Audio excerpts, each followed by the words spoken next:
Welcome to Key Travels. My name is Amber Key and I am a travel agent, and will be showing you all of the places where I like to travel. And since I live in San Antonio, most of my videos will be about things that you can do while you are here in San Antonio. Today, I will be exploring the missions in San Antonio. Now, there are 5 missions total, including the Alamo, which is probably the most famous of all of the missions. And starting off, I'm going to be starting at the San Jose mission. It is the largest of all of 5 missions, and it is the one that also includes a visitor center as well as a gift shop. Now, at 10 a.m. and at 11 a.m., you can actually go on a free guided tour done by one of the park rangers. And today, that is what I will be doing. This is Kate. She was the park ranger that was assigned to us for our group to show us around the park. And she took us to all of the different areas around the mission, San Jose. And she told us about different stories and everything. It was really informative and it was a lot of fun. And here we got to see a map. Here's a map to show you what the quarters were like. It was quite cramped for the natives that lived there. There wasn't a whole lot. They did have this large, open area right here field. This is where they did a lot of their entertaining, and they gathered, and, they kind of hung out with each other. And then in here, I meant to get a full video of this right here. This was the granary. This was actually pretty large right here. As you can see, there's a little fireplace there. And this is also where they have a little mini, mock-up version of the area. And then in the houses, this is the officers' quarters. And you can see what the clothes were like and how how it was furnished. Honestly, for the officer's house wasn't too bad. This is actually where the parish lived right here, and it had a fireplace. I actually thought it was kind of cute. It was small though, but as small as this was, the actual natives were even smaller. Now, for the church, we weren't allowed to do a tour inside the church, so I'm going to have that later on in the video, because I was able to tour the church by myself, but for the government, they're not allowed to go in because the church is privately owned. But you are allowed to go in there on your own and explore. It is open to the public. It's not part of the tour. But she was able to tell us a lot about the church. And, you could see the beautiful carvings on the front of the church. And they each have a story and a representation for the, for the natives that were there. And, she was able to tell us all the different stories and the significance of each of the statues and everything. And I just thought that the architecture was absolutely stunning. And, there was some names and stuff that was carved into it. Now, this is a very famous window here. And, it's called the Rosalie window or something like that. And there are several stories about it, on how it came created. And over here, this is where, again, a lot of people, lived and everything. To me, it looked like cells. That's what I thought it was. It looked like prison cells. That's what I thought it was at first. Now, inside the church, they had this right here, which is a representation of the wounds of Christ, to show you where the wounds of Christ were. Now, all of the churches, I don't know if you are familiar with Catholic churches, but they have a chapel for Mary. So this is the chapel of Mary, and that's where the window is on the inside. So you can look out and see, and that's where that one beautiful window is. And it's right here in the chapel for Mary.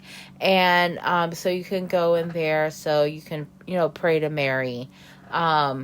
And it has the flags here, and it was really pretty. Like I said, all Catholic churches have a a chapel that is dedicated to Mary. It is not a large chapel, but it does have a place where you can go and you can pray. Now, the large area right here, now, like I said, this is a church that is in service. So all of the churches are, do have services. So if you wanted to go, they have a service. They both have a Spanish speaking one as well as an English one. This church is very ornate, as you can see. It has a lot of the gold accents and everything. And again, it has the different statues for the apostles and everything. And of course, you have Christ on the cross there. It was architecturally, it was absolutely beautiful. And these buildings are usually air conditioned and have heat and everything. Now, back on the outside, I got to walk around and see the grounds and see everything in a little bit more detail because the tour that we did was only about 45 minutes long. And so you really don't get to see everything. You get a lot of information. So I would recommend doing that. But like, we didn't get to go in here. So this is where what it was like for the families and the natives that live there. So you can see the difference. It was quite different. The furnishing is a lot more simple and plain. And this is what the clothing and everything was like on what they would wear. Again, it was pretty plain. Obviously light material. They had this little trunk for personal items. So it wasn't too large. So that was like their sleeping area. And then this would be, I guess, would be considered like the kitchen and dining room, I guess, area. Though most of the cooking was done in the outside area in a communal stove. Now, over here at the visitor center, you can get different gifts. There's also a theater that you can go in as well. I didn't do any recording inside the visitor center, but if you would like to get souvenirs, this is definitely the place to go. They had a ton of different souvenir options that you could get and some really nice things. And here you have where a plaque's telling you about it being a World Heritage Site. And then over here for their hours, they are open from 9 a.m. to 5 p.m. daily.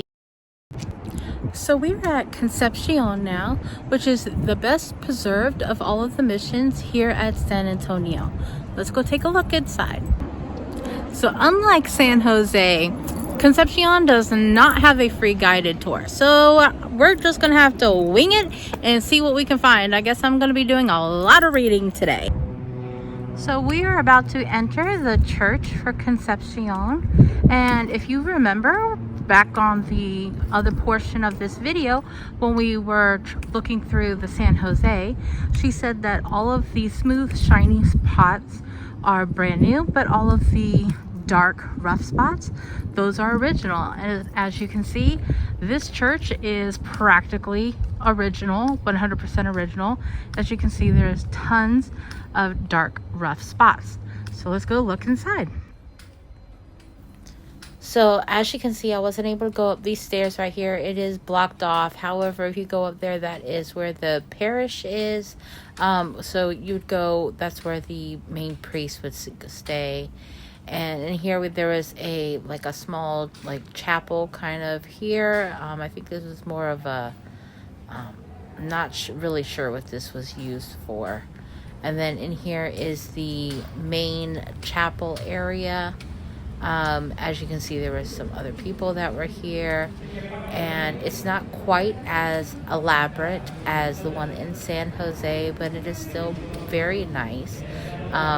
They have the picture here, and so each of the chapels the churches are a little bit different from each other. Again, this is a working church, so there are services here. That is the upstairs area, and now over here, this is Mary's chapel right here. So it is pretty small. I think it was smaller than the other one.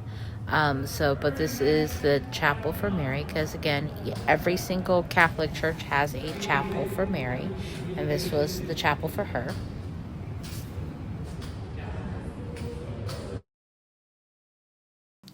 So looking at the exterior of this mission, it is easy to see why this is the best preserved of them because it looks pretty good.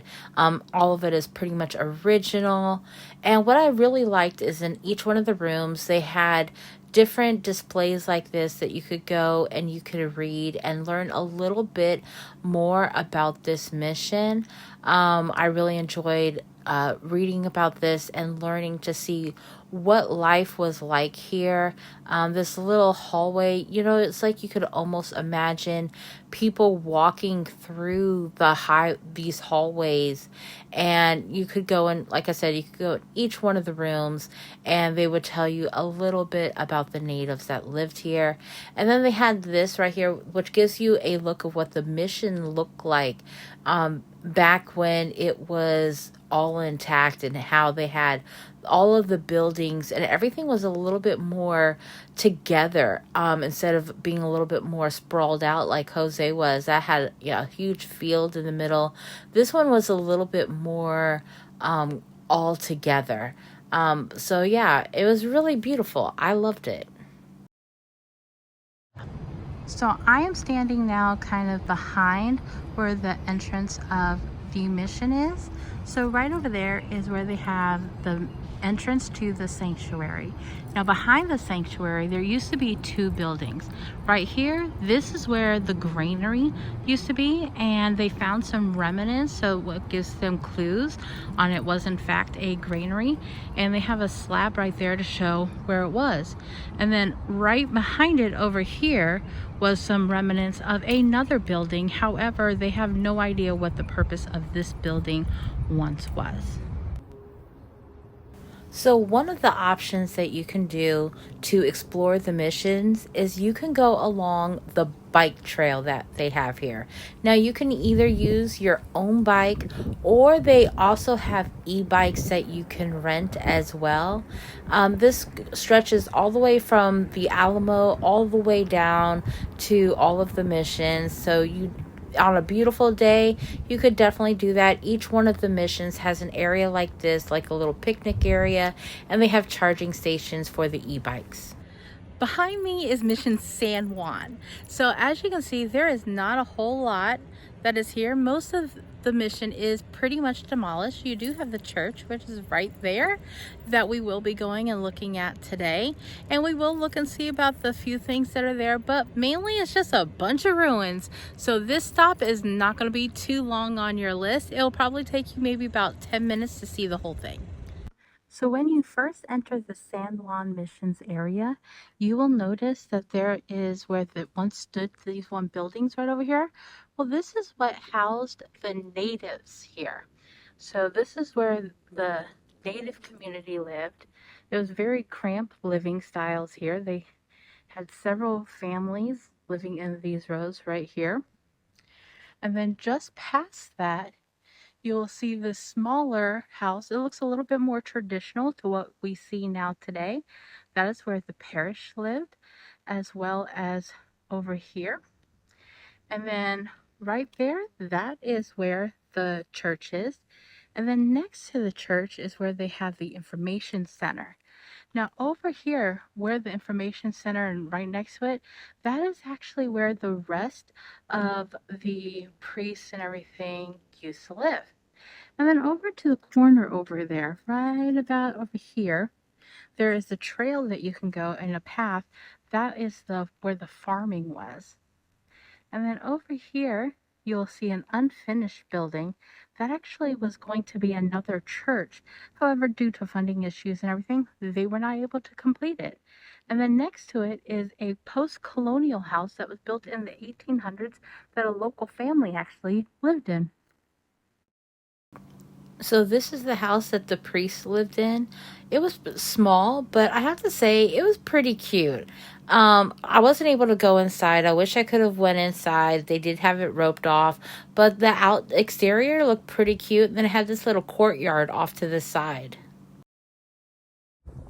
So this building here, it looks like maybe it is a couple of different living quarters together. They don't have it to where you can go inside, it looks like. Looks like it's all pretty much roped off. However, it does look like This is where some people may have lived. So you will notice walking through here that there are these different numbers right here. And these are if you are not familiar with the Catholic religion, these are your different stations of the cross right here. Nice little tidbit of information. When you walk into the church, the first thing you see over to the side is the chapel that they have for Mary. They have the stairs right there so you can go up to the top floor, which was blocked off for us. Now, again, this is a church that is still in service today. It is not huge or very elaborate like the first church, but it is still beautiful. Now, next to the church is the information center area, and there are a lot of different artifacts there that you can look at, as well as information about the artifacts and how the natives lived and what living was like at the mission during the time that the natives were there. And there are different things that you can read, pamphlets that you can read about the mission. So this is the unfinished church right here. They started building it, but then due to financial problems and labor issues, construction on this church did cease. You do have a burial ground, which is right over there. But as you can see, there is not much to this church.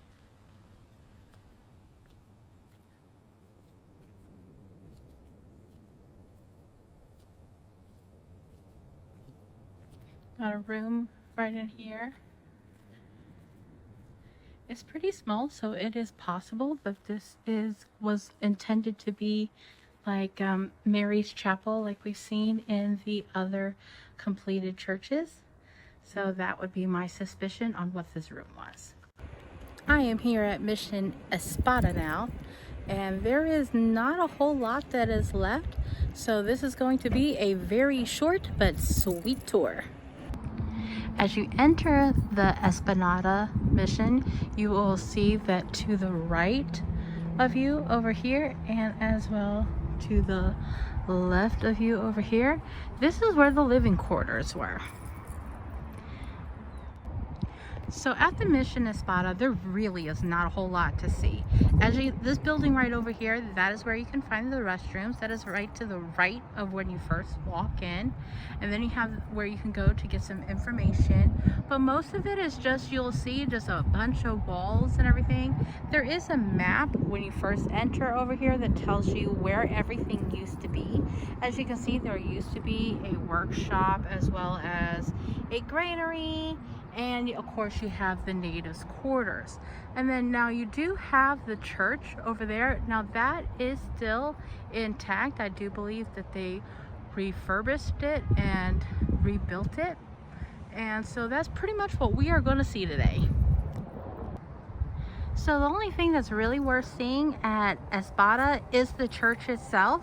So you will see right here a foundation here. This was also going to be another church, or maybe it once was a church. And so this is where the main service would have been, right here with this little platform where the priest would have been. And then behind here, this is where Mary's church would have been, right over here.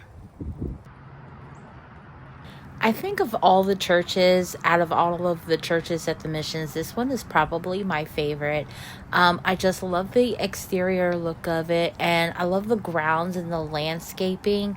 I just think everything is so beautiful. I love this front door that you walk into and the shape of it. Again, this is not a huge church. It is pretty small. They have the benches here, and of course they have the altar at the front of the church. You have the wood planking for the ceiling here. I just find this church to be very charming. Now, again, this is a working church. This is a church that is in service. So you can attend a Sunday service here at this church if you would like to, if you are here in San Antonio. So that concludes the 4 out of the 5 missions that we have here in San Antonio. And if you enjoyed what you saw in this video, please hit like and subscribe, as well as hit that notification bell so you will be notified the next time that I have a video. And if you are planning a vacation to here in San Antonio or anywhere else, please contact me so I can help you book that vacation. Remember, I am the key to the best vacation. Have a great day.